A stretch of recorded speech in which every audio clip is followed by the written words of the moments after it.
That would be vintage us. That Hey, would be everybody. Happy Monday night. This is Mike, the Erudite DM, and I am with a new friend of mine. I'm always making new friends, it seems, in the YouTube space and the gaming space. This is Luke House, and Hey, everybody.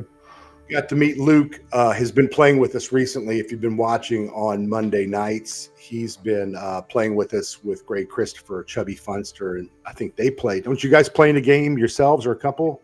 Yeah, we've got a Saturday night game that I think we've been going on for about 4 years now. Oh, awesome. It's been amazing. Does he cheat in that game like he did in ours, killing all my characters and making sure? No, he doesn't cheat in that one, but he does catch me off and fudge certain things on my character sheets. So if I'm a little sloppy giving myself an extra attribute point, he's usually one to notice. Right, But- right. Yeah. But and we've I'm- been playing rotating GM for a while. That group is actually the first and only group I've ever gotten a campaign from day one to the actual closure of the campaign. oh, wow. It was great. That was like 6 months of play. Holy cow. Yeah, so we got a couple tuning in here, one or two.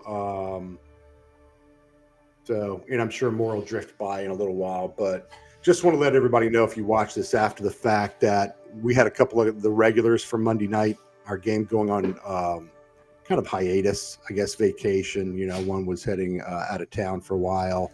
One or two, I don't know, were just tired and had to do some other stuff. And one or two had work things. So anyway, it was just me. And then actually Luke was going to be gone too. And then his plans changed. And he said, yeah, I can join you on Monday. So he threw me kind of a curveball, but a good curveball, and said, hey, why don't we talk about, 5 resources that we use as GMs in our games that might be helpful for you and for other folks watching. So just so you're clear, we're not going to play. We're not going to do a duet game or anything. I'm not opposed to that, but I'm not ready for it either.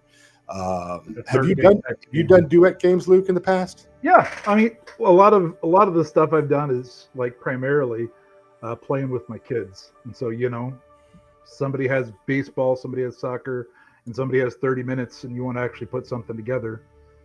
So yeah, I've done duet games. I find them really interesting, and there's a lot of systems that are very cool with that. And sure. I have, you get into some weird titles that it'd be impossible to find a group for. And so one of the things that I've done is I programmed through Gemini a persona that I can get to run a game for me. So I've played duets with AI a couple times, and those are pretty interesting. You're just exploring a system for the first time. I feel that's a little too close to the Japanese doll that does certain, well, never mind. I won't go there, but I haven't even got monetized yet, and I'm going to get demonetized before YouTube's going to hate me before I even get 500 subscriptions or whatever. But no, I'm just teasing. I use LLMs for a lot of stuff in various versions as well. How'd you find that? How did it work? I mean, I'm kind of curious. You see people talk about that from time to time in AI. Well, what's interesting is it's great. You need to always understand the limitations of it, which is the fact that it believes that it knows the answer to everything. So if there is a gap in what it understands, it will just make crap up. But if, like Gemini in particular, for a lot of it, I have one that I've been using to help me build a Traveler solo campaign called Buzz. And if anybody's interested, I'll share the persona instructions that you could enter in. But essentially it starts fairly collaboratively, which is you're a friend, you're a guy named Buzz. You want to help me develop this thing. Mm-hmm. And you're going to do this by reading and understanding the rules and offering up suggestions. It can be just as simple as that. And it'll respond back. You make sure you critique it if you don't like what you're seeing, and it gets more in line. Honestly, I love Adventure Conqueror King, but some of the more complex parts of that are hard to keep track of if you're a low notes type of player. And it has been great. And for Traveler as well, I've been playing Traveler for over 15 years, and I still struggle on space combat. And so I've offloaded that, and so when we're doing that, when I'm doing space combat, I do that kind of with Buzz, the Gemini persona, as my second GM, helping me make sure that I'm doing everything correctly. Yeah, interesting. I've seen people experiment with this idea. So, but you're really the first one I've talked to who's tried it and built in your own prompts and got it, presumably skilled enough to be able to advise you and I guess run a game, Yeah. whatever that means from an AI perspective. Well, I mean, again, it picks up simple instructions, and so if you just tell it like one of the things that I wanted to show off tonight, I couldn't find anyone willing to play a game of this with me, and so playing it with an AI, you kind of get the feel for it, you understand it. Also, when I was beta testing one of my friend's games, I programmed it to act as a GM and to simulate a group of 5 people, and then run through 100 games and give me the things that worked and the things that didn't work. And so, like, a lot of it was nonsense fluff, which is what AI loves to do. But I did get a lot of critique moments on things that I could actually see needed improvement, because it kept getting stuck on the same thing. Whenever there's a logical break in the rules, it would start tripping, and you could see that. Yeah. So, I mean, it is a very interesting tool. I think it's kind of the beginning of a golden age for tabletops on things that you can do and references you can keep available. But it's not straight out the box, and it takes some work in order to get it there. But it's a lot of fun. Yeah, no, good stuff. Hey, Better with Bacon is here, and Elf Hunter. Hi, Elf Hunter. Good to see you. Thanks for stopping by. Just catching you guys up. We normally have a Monday night live stream game. You may have visited us for that before or not. Had several guys out of town on business, one doing something else, and whatever. It was just everybody was going to take the week off. But I really like this. I was telling, this is Luke House with me, and Luke has been playing with us in the last few weeks. Plays with Chubby Funster and his game, their group game. It's been going on for a couple of years, you said, huh? 4 years? Yeah, a couple of years. So I didn't want to lose this spot this Monday night, because there's not a ton of stuff going on for live streams on Monday night. So I like the 6 p.m. Central Time. It's a good fit. So we thought, hey, we're not going to play a duet game or play a game or something, but let's get on here and talk about some resources that we like to use.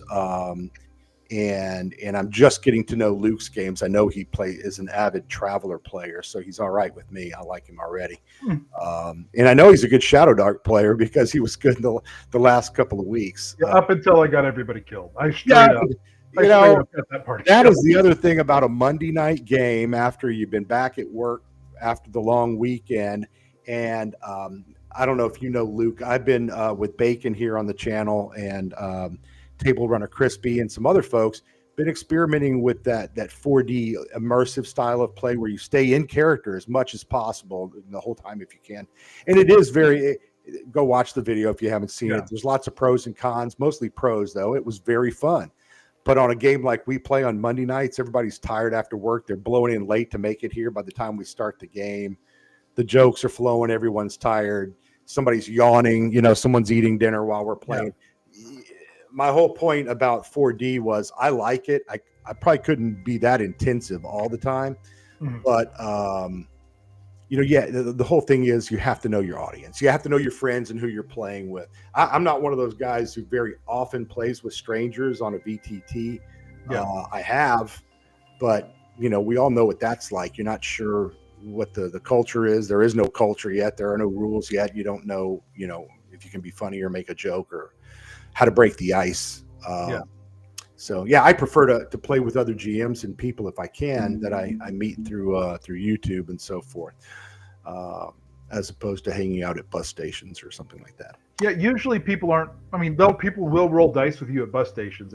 It's a very different game. Yeah, but that's probably yeah. They're rolling some street craps there. Anyway, so hey, in the comments, if y'all have any questions, you want to ask us anything. Well, there's Bacon's already asking something about. Funny you mentioned 4D. I'm working on the handbook as I listen in. Yeah, in the video we did, it seems like 4 months ago, and it was just last week. Bacon, we were doing that. But he is actually pulling together kind of the basics of 4D play and the tenets of that style of play and what you need to know and what a GM needs to do versus a player and so forth. And he's going to put it all into, I think, Bacon, don't shoot me, but I believe he said like a free, handout type PDF and pop it on drive through for anybody that wants it, which is great. Share it, get more people into exposed to that style of play. I actually am doing a video in about 2 hours with Eric Tankard tonight, who was nice enough to volunteer. If he shows up, I hope he does. He volunteered to go over to my channel and help me out and expose some folks. I think a lot of people know him, but as I've said on other interviews like this, this isn't an interview. I'm not like, with Luke House tonight in the hot seat, but it feels like that. Is, a lot of times we're so used to being on YouTube that we all get to know everybody and we know each other and we assume everybody knows what 4D is and OSR. And that is just not the case. There are so many people. The vast majority of people who play Dungeons and Dragons don't even go to YouTube and look at these type of things. What's funny about that too, as well, is people play, especially people that get into these later in life. The first game they played will always kind of be their toolbox game, the one that they start pulling out. I mean, whether it's OSR, whether it's new, whatever it is, like you just notice that those rules kind of seep into whatever else they're playing. And so one of the things that's been really great, especially with the OSR community, is just the rules that people know are solid. And I know that you, especially NTRPG, I take my boys every year to that. You sit down, you pretty much know that you're going to be playing OSE, what the basic rules are. It's very easy to jump in and not need a rule book to feel like there's no barrier for entry, which is always great. Right. Yeah, because it's going to be rulings over rules. The GM's going to make something up on the fly within the the context of what's happening in the game, and everybody's good with that. We don't question that. Now, when I came back into this a few years ago, I had to learn 5e, and I started running a game for some older family members, nephews, nieces, like in their younger 30s. And it didn't quite work that way. There was lots of, they were all coming from Baldur's Gate, playing video games, and heard about D&D, and there was this, well, what do the rules say? Let's look it up. And I'm like, no, let's keep moving. Let's go here. Look, I'm just going to roll the D6. If it's a 1 to 3, this. If it's 4 to 6, that. Don't need to talk about it much more than that. Let's keep going. Let's get the game. Hey, Elf Hunter, if you like Beer and Pretzels game, check out Honey Heist. It is a one-page RPG. Everybody gets to be a bear. It is hilarious. There are so many amazing one-page RPGs once you get into them that, I don't know, we were doing homeschool for a while, and so there was a co-op group, and so I got some Beer and Pretzel games, and no beer and pretzels were served to small children. But between Honey Heist, there was a couple other that I just can't remember. Maze Rats is one too. Just really simple, small games that get people to start using their imagination, and they're just as crunchy as you need them to be. So yeah, Beer and Pretzels for the win. Yeah, we played a fun one that Paul Turner, who goes by Flint Fireforge on YouTube. Paul ran it for us one time. It's just a kind of what I call a palate cleanser, right? Let's do something different this week. And it was WHPA. It's just a little mini game, and it's based like at a public access cable TV network in a small town. And each of the players has their own 1 hour slot. You have your own show. So you had to make up what your show was about. Now, we didn't perform the show at all. We just happened to have some mystery springing up in town. And this was the setting, as we all know each other from this TV station that's on public access that nobody watches. And it's like, wow, somebody was up late one night when they thought that one up, but it's really good. Great idea. And I have to admit, it was a ton of fun, and I never know what to make of it. Like Table Runner Crispy's running some games right now. And I'm like, I don't think he's a big sword and sorcery guy. Bacon would know. He knows Crispy better than I do, but I think he plays some of these other alternate kind of setting in a modern, venue type games where magic may or may not be on the table, or maybe horror. I guess a lot of that came about because of Stranger Things, and really mixed up the whole deck of cards as it was for RPGs. Speaking of, if there's a game that I've played and I am absolutely in love with on alternate RPG, it's called Dread. And there I've are heard no, of it, yeah. yeah, your functioning game piece is a Jenga tower, and like the amount of suspense that builds up when you know you've got an action, and no matter what you do, there will be consequences. So there's a lot of really cool on the fringe games. Dread is huge, and it kind of cracked my brain open when I played it on how anything can be the game.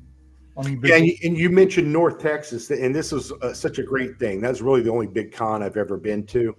But I did learn and took advice from others that say this repeatedly, and it's so true. Play other games, play other stuff. Yeah. Even if your main game is, BX or OSC or Shadow Dark or whatever it is, play other games because you get exposed to things. I know Chubby's been on this tear recently talking about Alien and how much is it Alien or Aliens? I think it's Alien. I think it's singular. Yeah. So the Alien RPG, I know he loves a lot of the suspense mechanics and the way it's set up, and that's stuff that you can draw out and pull to another game, which is a little bit of what we were going to talk about tonight. And maybe we should do that. We can be here. Well, I mean, I have that thing in 2 hours with Tankar. I better wrap it up before then, but I can't imagine we'll talk that long. So Luke said, why don't we talk about a couple of things we find interesting as resources, books, supplements, what have you, that we use as GMs. Some of these I've bought and have, like all of us, have stuff on a shelf and I'm dying to get to and have scanned through them but not used them.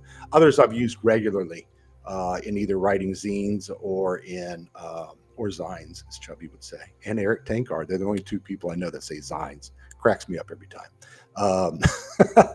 But I've used them for that, and I've used them for playing solo dark as well. And they're great little tools at the table for that as well. So why don't you kick it off, Luke, with 5 things that you really like to use? Well, so I'll show a little bit of it. Let me go to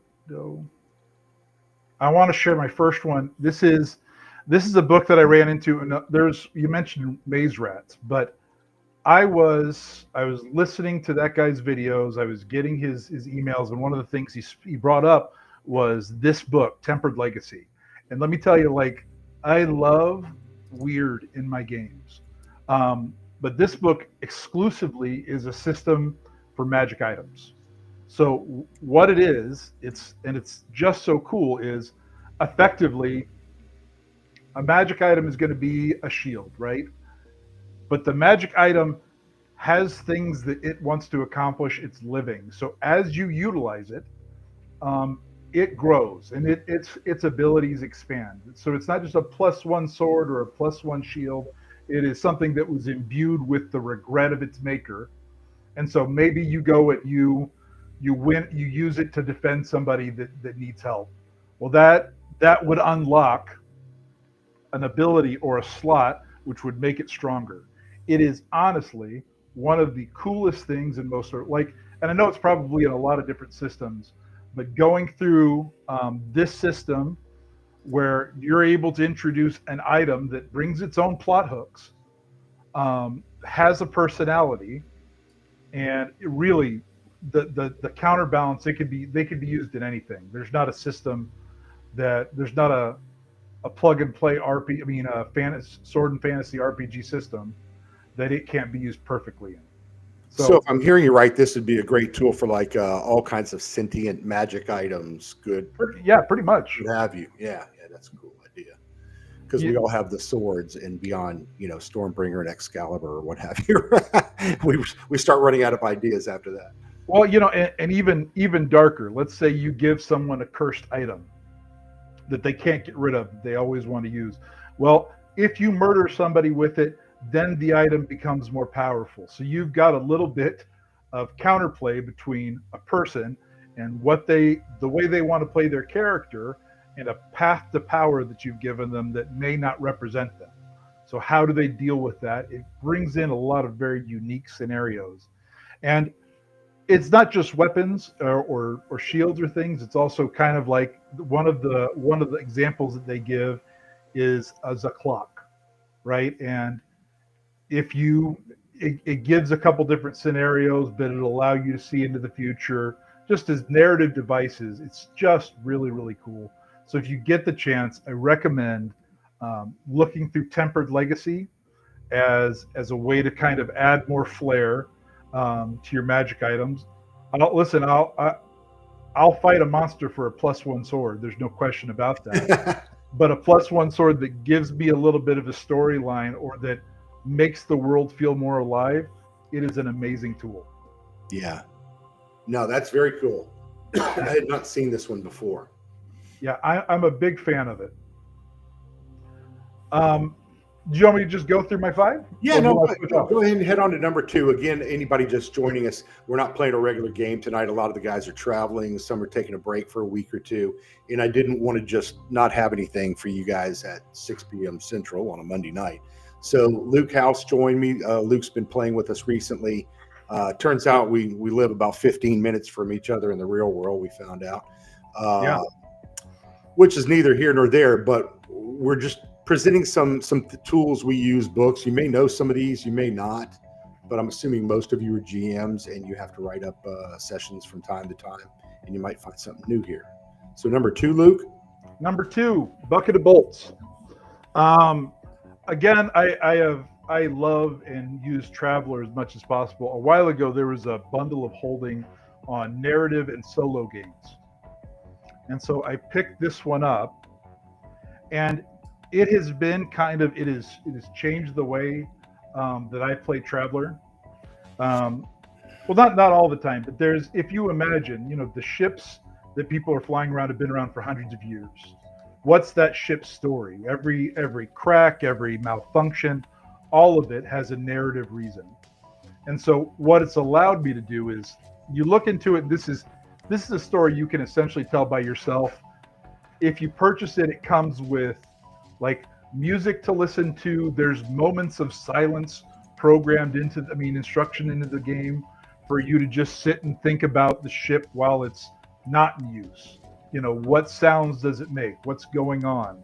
And so as far as like really making a ship, not just a character, but the central character of your game, it is beautiful. It takes just a few minutes. And I recommend you go through this when you're putting together a space campaign. Any system will work. This is back for you. Also, as a writing exercise, it has improved my writing so much. But yeah, you go through generations after generations of what happens to a ship, of the rise, the golden age, the fall, until finally, not to bring up the new Star Wars, but finally the Millennium Falcon sitting in a junkyard. How did it get there? What's the story of what happened to that? I recommend, just for your background information and development, check out Bucket of Bolts. It's amazing. That sounds like such a cool idea, making the ship, which is an integral part of any space travel story, right? And whatever system you're playing, I played Stars Without Numbers not long ago, a couple of months back, but I think I told you, Luke, last time I would love to play some Traveler because I had the original 3 booklet box set, the black one, back in, I think, 1980 or so, I'd bought somewhere. But really didn't get to play it enough. And then I played some Star Trek, and that ship is pretty iconic, in its own way, if you're playing the Enterprise or one like it. But This, I can see when you're playing Traveler or Stars Without Number, a more open-ended game that's not part of an IP, and being able to really make something unique and iconic out of the ship, where it becomes part of the storyline, right? Yeah, and what it also happens and works with, right? As an exercise for you as a GM, something that's just fulfilling for you. You play Traveler. Traveler's a pretty deadly game for characters. And in addition, all of us have RPG groups that stick together and are really excited for a couple months and then lose interest. And so you keeping your own continuity for this ship that you use in all of your Traveler games, it can become something that you hold on through different groups, through TPKs. What happens as the ship endures up until it's the last moment of its life. Really, really cool. Yeah, I'm gonna look into that. And to answer Bacon's question in the comments, I will go put links in the show notes after this live stream. So in the next day or two, check back, and I will find links for Tippered Legacy and Bucket of Bolts and some of these others that we're going through. That's a great idea. Thank you. And Elf Hunter says, I used to use magic weapons that got stronger as I leveled up. That was fun. Yeah, that's a really cool idea too. So things aren't quite so static in the, the weapon or the magic item kind of grows and becomes one with your own progression in the RPG. I like that idea a lot. That's I recommend it. Yeah, it gives a certain amount of fun. All right. So next, here's a little bit of, let me stop sharing my screen for a second. Here's a little bit of puffery for Chubby Funster. Okay, Greg produced what is, in my opinion, if you want to run an actual gritty fantasy game, one of the best ones ever made that literally no one played. And I'm talking about Ambition and Avarice 2. I love this book. I got my, the systems, the species that it uses, like gray goblins in this game, hobgoblins in this game are amazing. I got my kids playing it, and it had them using their imagination in ways when there is no purely good or purely evil, and everybody's just trying to get by. It's great. It's really great. And like, I see a lot of influences in what Greg has done in Shadow Dark, based off of Ambition and Avarice 2. Again, criminally underrated game. But one of the things Greg did in here, and I could share my screen for this part. Sure. And this changed, I think, the way that I play. Like, as a character now, I am a poison user because of this game. But one of the things that he put together is trophies. So while you're going and fighting these terrible, evil, horrible creatures, you pull stuff off of them. You take a trophy, you get something, but almost all of these things have a function. So like a basilisk tooth, right? You can wield it as an improvised dagger that deals 1d10 plus 2 damage per hit. Angel feathers give you bonus AC. All of these different things really just are very interesting. Like, it really got me thinking kind of, you're dealing with all of these incredible magic creatures.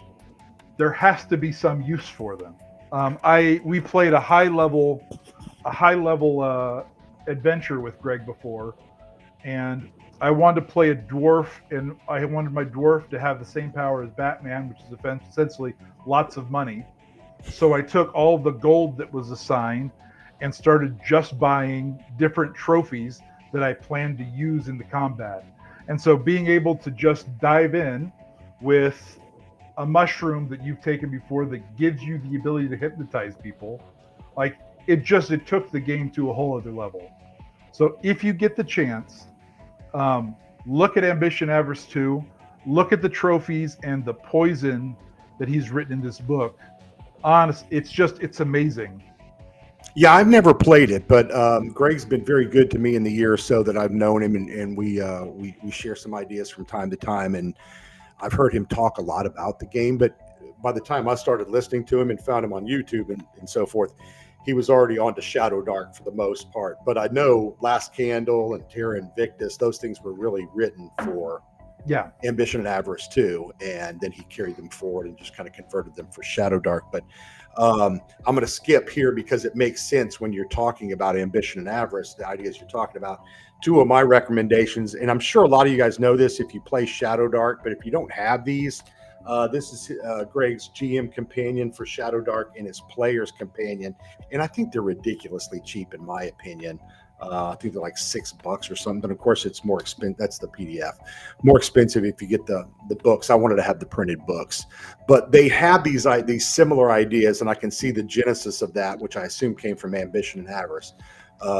He's got spell catalysts like for different plants and poisons and things that you would use. And I'll be damned if last week we're playing the Scarlet Minotaur, Tim Shorts had not gone when he created his character. He had gone through and bought one of the poisons with his starting money and was trying to use it either on the Minotaur. I think he did use it on the Minotaur and kind of slowed him up or something. One of the things we were fighting. And it was like, hey, good for you, Tim. You really, he knew who he was playing with. Those two have played games together, I think, for a lot of years. So yeah, those kind of you can almost lump all of those together. And then that also reminds me of another one of my choices real quick. And if we have time, I'll talk about it later. We're already, we're 30 minutes or so. And that's Charles Avery Ferguson's Into the Weird and Wild. I won't go into it here, but it has a related idea for that, Luke, in this weird wilderness travel based type world you're dealing with. And it's kind of system agnostic. You could use it with any system, which is what that means. It's kind of redundant, I guess. But he has this idea that you have these magical creatures, and how do you get the poison from its tail, or how do you get the the scales from its to make armor with? So all these things you can take, and then how to clean the animal and how to use them and how to go sell it and what it might be worth. I love that idea because it just takes the game, whatever typical sword and sorcery you're playing, and just amplifies it tenfold. I dig it. And Greg is great at putting that amount of detail into whatever he does. He is, if he's writing something for you, definitely check out the inventory section. Again, I can show my AI buddy, but see, we were talking about him, and look who pops up in the comments. Yeah, we were just talking about ANA 2 and how it's criminally undersold. The next thing I want to show is a product that was made for Ambition Avarice 2, and I think that, and I hope Dave P ends up putting it on Shadow Dark or into another system, because again, amazing. I'm talking about Maelstrom Island. If you get a chance to play this book, this is for me baby's first hex crawl. It is an amazing story. I mean, it takes your group of people, it insulates you on an island, and the story, the amount of details, the amount of just pure goodness that went into this book. I think, like, comparatively, I'd compare it to The Dark of Hot Springs Island, and say that it outperforms it on just about every level, except for weird kinky sex, which does not happen in this book, which Hot Spring Islands is full of. So yeah, you can't have everything. It depends on what flavor you're looking for. But Maelstrom Island, my sons, this is one of the, I ran this as a full campaign for my kids, and it's how I taught my kids to hex crawl. I taught them how to love that. And just honestly, it's beautifully put together and a small enough sandbox to where you can kind of experience everything. And this is one of Greg's? Oh, this is Dave. Oh, okay. I thought you were saying on after A&A it was one of his also. I'm like, it was made for Ambition Avarice 2. Oh, okay. That's but again, like, it's fairly, I mean, it's a beautiful hex crawl. You can run it through Shadow Dark, you can run it through anything. So really, really good. But just I'm always wanting to do more sea travel, and anybody in the comments, if you've done a lot of sea travel stuff, let us know. I went and bought Pirate Board. It's just one of those things. I'll in my cities, I'll have a lot of coastal cities, and I'll always have those cultures, the pirate stuff, or the Royal Navies, or whatever, the merchants and all that. And I love the wharves and the docks, that whole setting, but I just don't do a whole lot of sea travel in my games for whatever reason, and I'm not opposed to it. And I do love some of the stuff in Pirate Borg, although I don't like 17th century, gunpowder and cannon. Just my personal taste. Yeah. Not in a D&D type setting or Shadow Dark or something, but whatever. Obviously, in this day and age, as Greg said in the comments, this RPG golden age. Mm. You can find a game for anything, for any setting you're interested in. Well, I do have to say, our friend, the person who made Maelstrom Island, I always say his name wrong. I'm pulling up I'll pull up his drive-through thing now, because he's been experimenting a lot with on-water battles and sea fighting and things like that, and just amazing content. Really. You're looking his name up again? Yeah, I'll pull that up for everybody. No problem, Chubby. We'll see you. Thanks for stopping by, man. Hopefully we'll get together soon. Play a game. Yeah, you know what? I'll look that up in a little bit. No problem. No problem. But I have to say, thanks, Greg. Love you too, bud. And finally, so this is my weird odd pick. I think everybody. The kinky island sex wasn't your odd pick. I didn't officially pick it. I just referenced its existence. For this one, this is one of the first ones. As a child of the 90s, I grew up with a ridiculous love of Power Rangers. Yeah, I mean, there was a party that the old Continental Airlines would put on for MD Anderson and kids that were suffering with cancer every year, a Christmas party. We would go in costumes, and I would usually get the Power Ranger costume, get to be a Power Ranger for the day. And it was great. And so when I saw this game, I think I just had been listening to an Elizabethan book on tape with my wife. And this is the greatest Reese's peanut butter in my chocolate moment. So I'm going to share with you guys. Shakespeare and it's coming together, man. It's coming together. What the hell is coming here? An RPG that I want to invite anybody who likes weird RPGs to take a look at. Sentai and Sensibility. I am not joking with you. This is one of the more fun, easy to pick up and play games. If you've got daughters that are not particularly into like the standard hack and slash stuff, Sentai and Sensibility is flipping great. I don't know about the authors or any of their political opinions or anything, but this is one of the first games I taught an AI to run for me, just so that I could experience this in shame without telling anybody that I liked it. But it's just so good, I've got to put out there. Sentai and Sensibility, an amazing game, and it gives you a chance to play on a scope that is openly silly. But in being openly silly, it allows you to explore some stuff. So yeah, this game is great. I highly recommend it.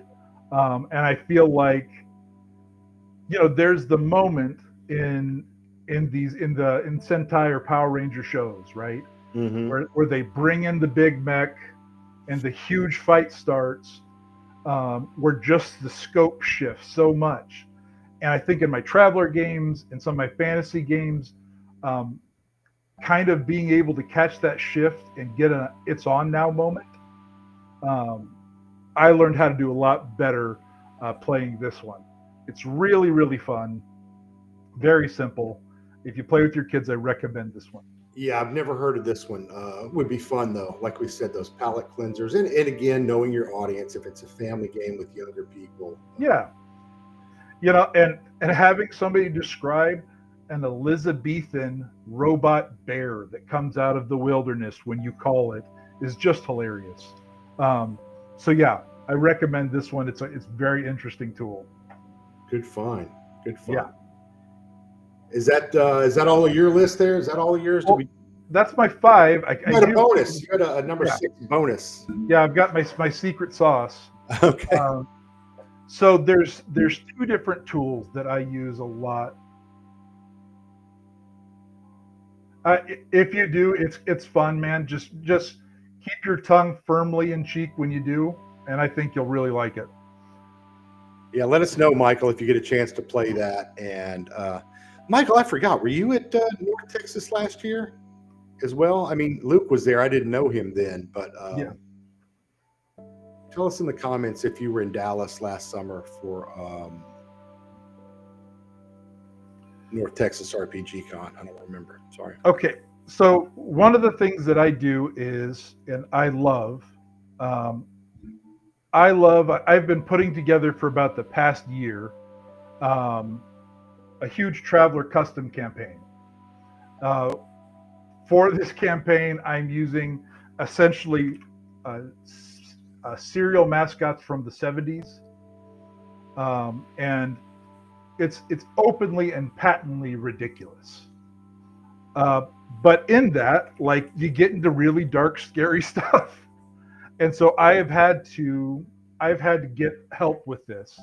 And so one of the things that I did is I developed a AI, I mean a persona that I call Buzz.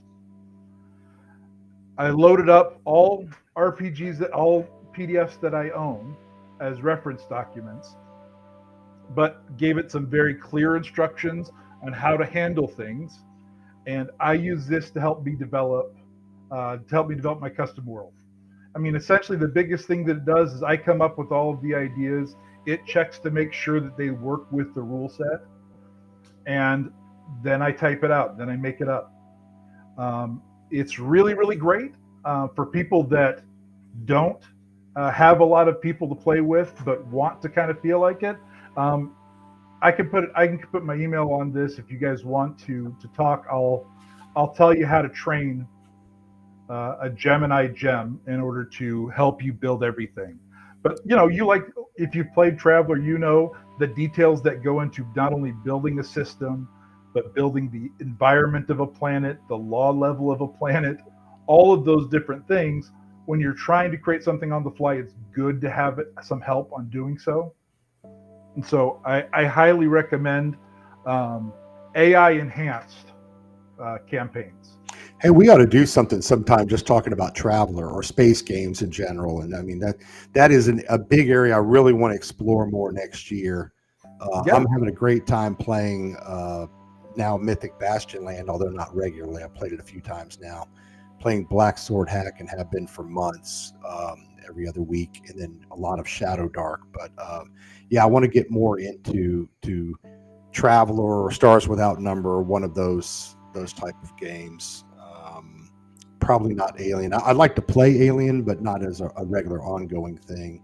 Dude, okay, so Greg ran an Alien. Like, this is how flipping dark Alien gets.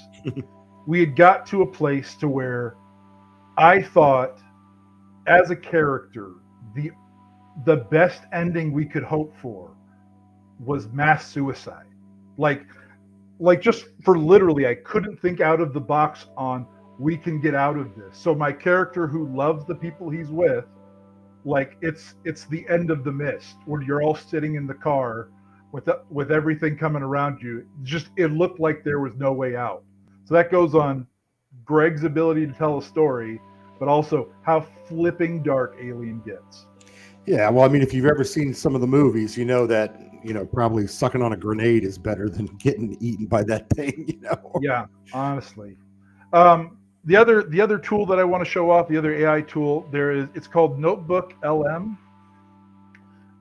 It is great on being able to compile your sources. So I put all of the different Traveler books that I've ever purchased here, right? And it's hundreds. And when I want to understand, because some of them have different flavors, when I want to put together a comprehensive like how to run piracy turn by turn, I go to here, I give it all of these books, and I start typing, let's say, to know turn by turn how a crew of PCs could hijack a ship.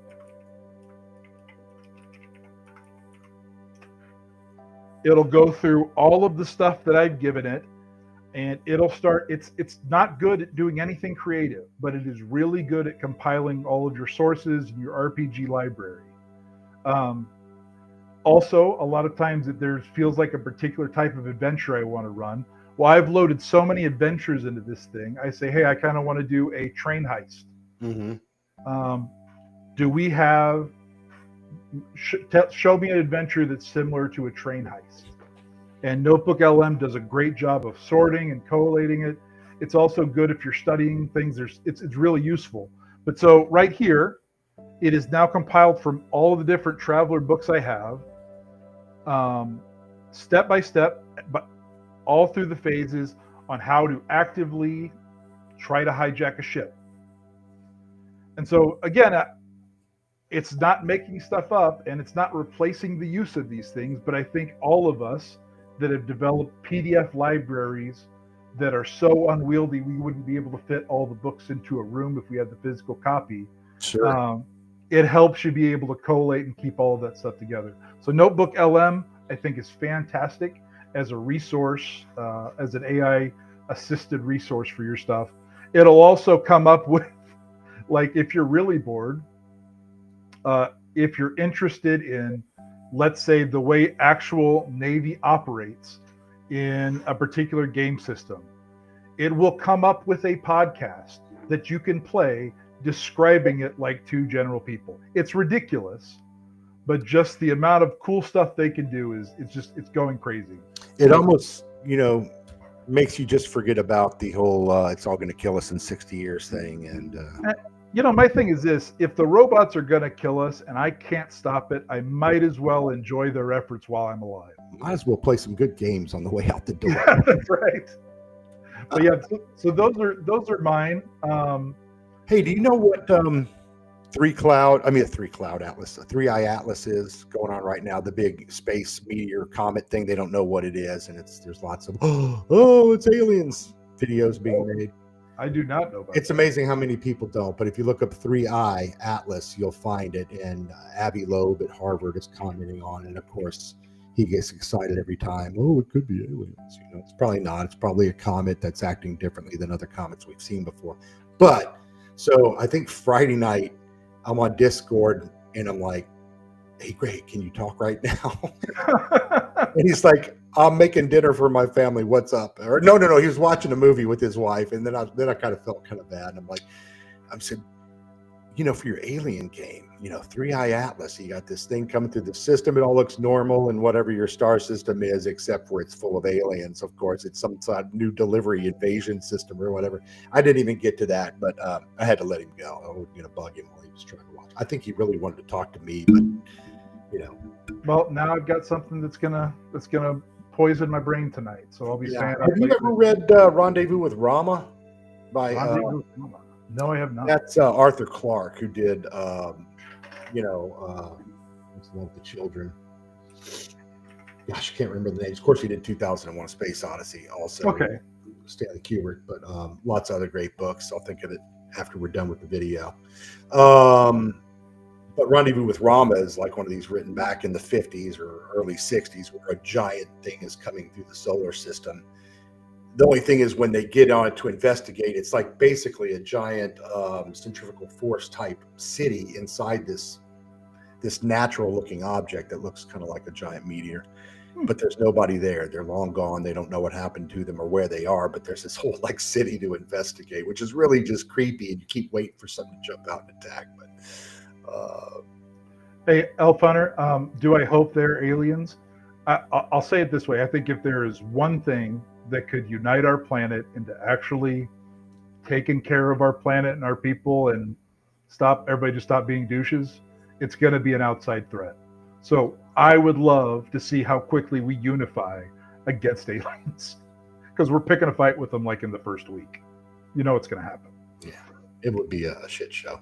Yeah, absolutely. But great stories. It'd be a lot of fun to watch. Yeah. I don't know. Where are we? We're at almost 50 minutes here. I think I'm going to hold off and maybe, depending on, do you have any availability next Monday offhand? Do you know? Or maybe we'll get on and I'll present mine or whatever. Okay, that'd be great. This is good. I mean, talking this long, I just wanted to have something here for, all the regulars. And thanks everybody for jumping on here. We usually be playing our Monday night game, but like I said at the beginning, Tim Shorts, Vance Atkins, Flint Fire Forge, Ken Harrison, they're all off doing different things. So we were going to take a week off, and I'm like, oh man, I don't want to lose that spot. So let's do something. So maybe we'll pick it up next week and I'll just do the second session here, or maybe we'll talk about Traveler stuff. I'd like to do that too. That'd be fun. We can do that. We can do that through my regular channel anytime and record something and put it up. I'm sure there's lots of eyeballs for that. Yeah, there you go, Michael. That's a great quote too. Yeah, any sufficiently advanced technology is indistinguishable from magic. Right.